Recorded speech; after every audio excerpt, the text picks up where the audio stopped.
We could. And so we're going to just zone in on part of the true story of Lazarus. And, we're kicking off our Easter series here on Live Like It's True. And so we're going to talk about how was this story, how was this event sort of the precipice to all of the things that followed in the coming week? This is just before Jesus is going to re-enter Jerusalem, like Palm Sunday. This is what happens right before that. And it's going to kick up a whole bunch of political unrest. What Lazarus was like a trigger event that led to so much political. It was kind of the height of the political unrest. And that's the moment when the Jews decided, you know what, we're going to take care of this guy. We're going to kill this guy. We got to take him out. We're going to take him out. I mean, they had tried to stone him before he ran off, but this was serious. This was we're going to have a plot. We're going to take this guy out. And that's when they started plotting to kill Jesus. And Mary, sometimes I get the sense in today that people, they just don't want to choose a side with Jesus. Mm-hmm. They just want to agree with everybody. They want to see Jesus as, he was a good teacher. He was, I don't really want to choose sides. I don't want division, but I think this story points us in the direction of no, we have to choose a side. Either we are for him or against him. There's no middle ground. Do you agree? That's right. I absolutely agree. And so, I mean, leading up to this story, it was Jesus' popularity was growing. It was, his reputation was growing in terms of his miracles, in terms of what he was doing, in terms of the healing. Whenever Jesus went somewhere, big crowds were following.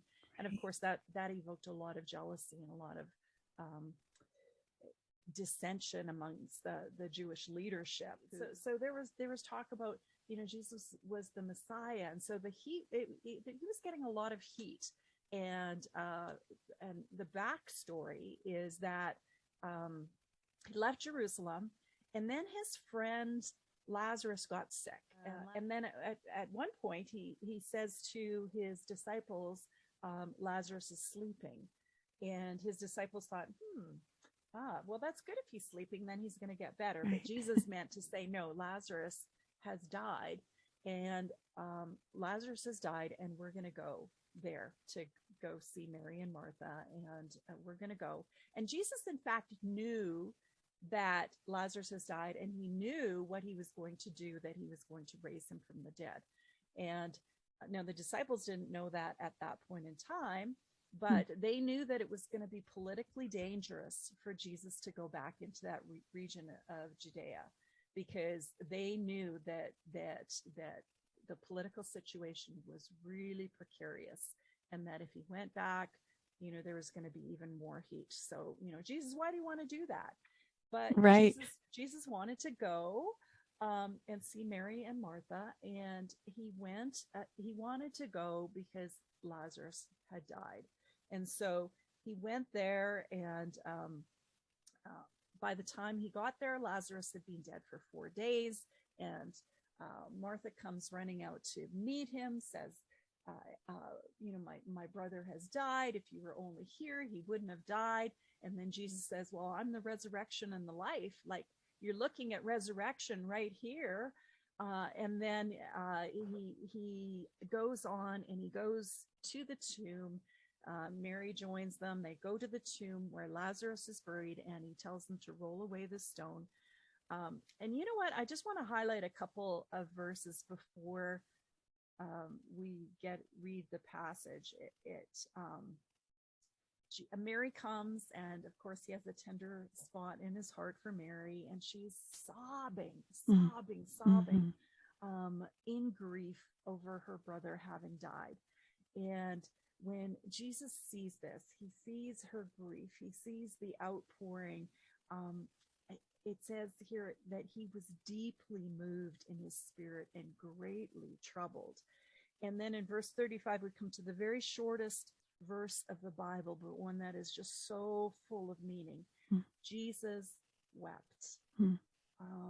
Just that Jesus was overcome with grief also. He was grieving for his friend Lazarus. He was grieving for Mary and Martha. He was grieving death. He was grieving Yeah. loss. He was grieving the pain. And so I love that. Jesus wept. Because it's when we face hard times in our lives that Jesus understands and he cares and he feels what we feel. And I think that's so important. I have friends who are grieving and it's like, no, Jesus wept. He gets it. Right. There are so many who are listening right now who have lost someone in the past couple of years. Yeah. In my family, we've lost two in the last couple of years. And we've lost friends to COVID, and it makes a difference to know. First of all, Jesus loved them. That's emphasized over and over in this passage. These are his friends. He loved them. He's coming to be with them in their deep time of sorrow. And it sounds like Martha, she just needed she was all about logically thinking it through. She needed answers, but Mary needed compassion. And Jesus, if we need compassion, he is there with us, weeping with us.